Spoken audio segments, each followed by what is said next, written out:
নমস্কার, আমি দেবজ্যোতি ওরফে রান্তু। আপনারা দেখছেন রান্তু ছাদ বাগান। প্রতিদিনের অভ্যাস মতো আজও চলে এসেছি আপনাদের মাঝে একটি ভিডিও নিয়ে।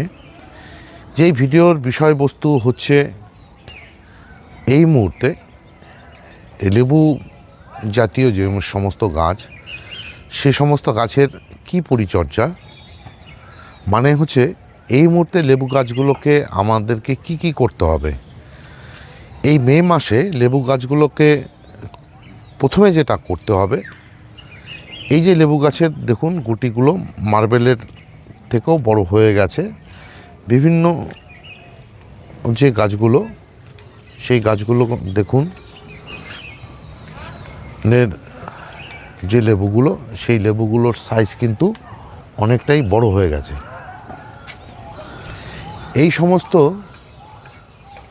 লেবু গাছের লেবু এবং গাছ যেন নষ্ট হয়ে না যায়, মানে ফাঙ্গাসজনিত কারণে বা ব্যাকটেরিয়া জনিত কারণে এই গাছগুলোর বা ফলগুলোর জন্য ক্ষতি না হয়, তার জন্য আমাদেরকে এই মুহূর্তে ব্যাকটেরিয়াসাইড এবং ফাঙ্গিসাইড গাছগুলোতে কিন্তু দিয়ে যেতে হবে। সেই ফাঙ্গিসাইড হিসাবে এই মুহূর্তে যেহেতু লেবু গাছের ডাইব্যাকের সমস্যা আসবে সামনেই, বর্ষা পড়তে শুরু করেনি যদিও এখনও, কিন্তু আমাদের উত্তরবঙ্গে প্রতিদিনই ঝড় বৃষ্টি হচ্ছে।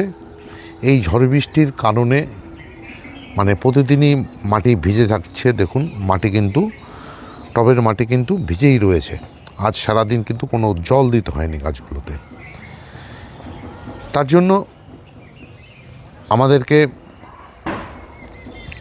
কপার অক্সিক্লোরাইড গ্রুপের যে ফাঙ্গিসাইড ব্লাইটক্স বা ব্লু কপার, সেটা নিয়ে নিতে হবে 2 গ্রাম, এবং 1 গ্রাম নিতে হবে ব্যাকটেরিয়াসাইড প্ল্যান্টোমাইসিন। নিয়ে গাছগুলোতে হয় সকালে নালে বিকেলের দিকে স্প্রে করে দিতে হবে। এবং এই মুহূর্তে যেহেতু গাছগুলোতে নতুন নতুন পাতা আসতে শুরু করেছে, দেখুন এই নতুন নতুন পাতা আসতে থাকায় বা আসার ফলে এই যে দেখুন লিপ মাইনারের কিন্তু আক্রমণ শুরু হয়ে গেছে। এই লিপ মাইনারের আক্রমণ থেকে বাঁচতে গেলে আমাদেরকে একটা ওষুধের কথাই মনে পড়ে, সেটা হচ্ছে প্রোফেক্স সুপার। প্রোফেক্স সুপারের উপরে ভালো ওষুধ এই লিপ মাইনারের আমার জানা নেই। তাই আমি এই মুহূর্তে এই লেবু গাছগুলোতে প্রোফেক্স সুপার এবং ইমিডাক্লোপিড গ্রুপের কনফিডার আমি কিন্তু ঘুরিয়ে ফিরিয়ে এই গাছগুলোতে দিয়ে যাব এই মুহূর্তে। আর যে সমস্ত গাছের পাতা মোটামুটি ঠিকই আছে, সেই সমস্ত গাছগুলোতে কাকা দিয়ে দেব। কিন্তু যে সমস্ত গাছের নতুন নতুন পাতা বেরোতে শুরু করেছে, সেই সমস্ত গাছের পাতাতে কিন্তু আমাকে কনফিডার এবং প্রোফেক্স সুপার দিয়ে যেতে হবে। দেখুন আমার ফলগুলো মার্বেলের মতন সেট হয়ে গেছিলো, এখন তো তাও অনেকটা বড় হয়েছে। গত মাসে কিন্তু আমি শেষ নাগাদ এই গাছগুলোতে ভারী মিক্স খাবার দিয়ে ফেলেছি।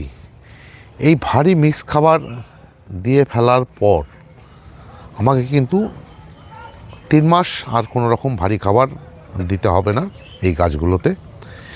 এই গাছগুলোতে আমাকে এখন একটি কাজ করে যেতে হবে, সেটা করতে হবে কিছু তরল খাবার এই গাছগুলোতে দিতে হবে। সেটা কলার খোসা ভেজানো জল হতে পারে, সবজির খোসা ভেজানো জল হতে পারে, বা বাদাম খোল হতে পারে। 15 দিন অন্তর অন্তর এই গাছগুলোতে দিয়ে যাব। কারণ এই যে ফলগুলো রয়েছে, এই ফলগুলোকে বাড়াতে গেলে আমাকে এই সমস্ত যে খাবার, তরল খাবার, এই সমস্ত তরল খাবার কিন্তু আমাকে যোগান দিয়ে যেতে হবে।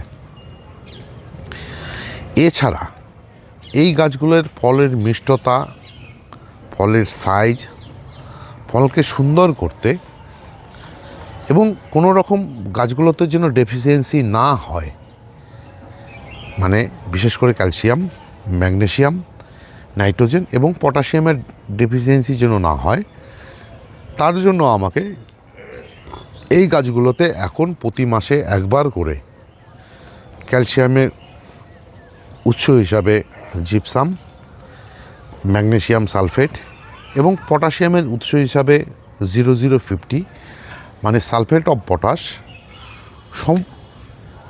সমস্ত উপাদানগুলোকে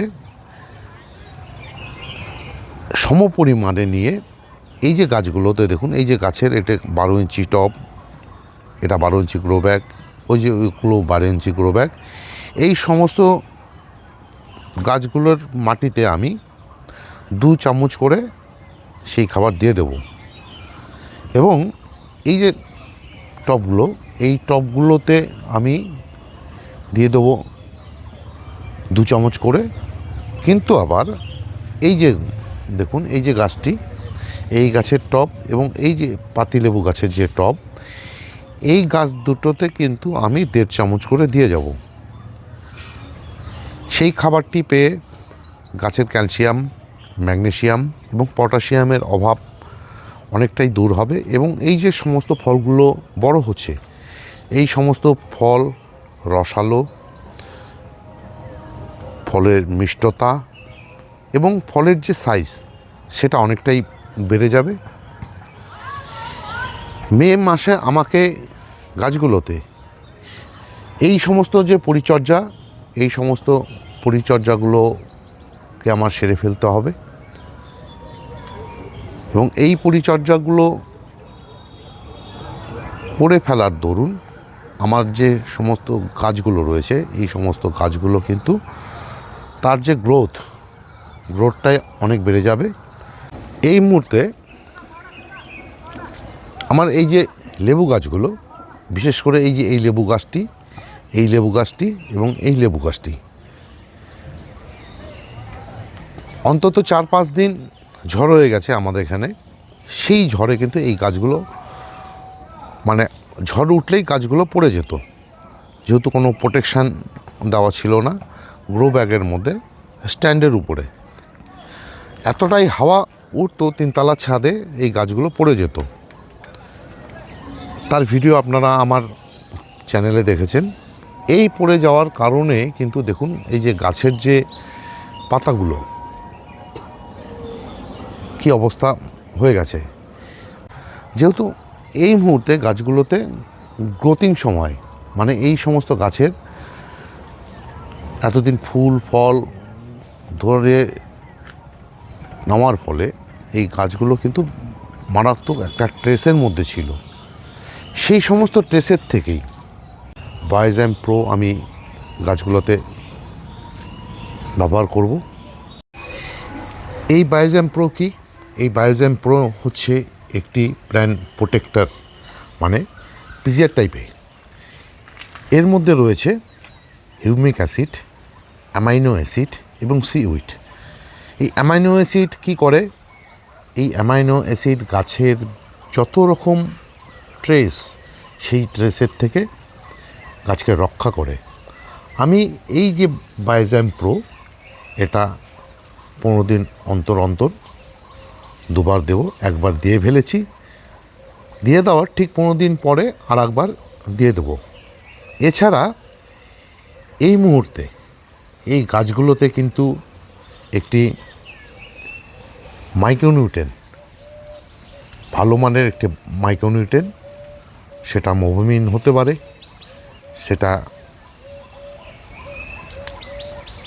যার কাছে যেটা রয়েছে সেটা আপনারা দিতে পারেন।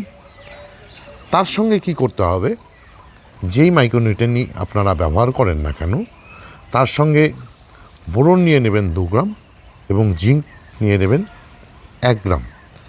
একসাথে মিশিয়ে 1 লিটার জলে গাছগুলোতে এই মুহূর্তে স্প্রে করে দিন।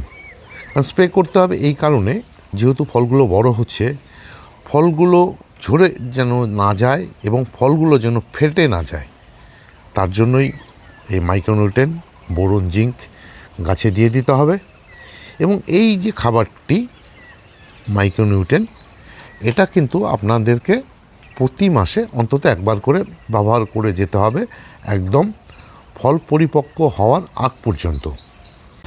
এই ছিল আজকের ভিডিওটি যদি ভালো লেগে থাকে তাহলে একটি লাইক দেবেন, কমেন্ট করবেন এবং আমার চ্যানেলটি যদি সাবস্ক্রাইব করা না থাকে অবশ্যই সাবস্ক্রাইব করে নেবেন।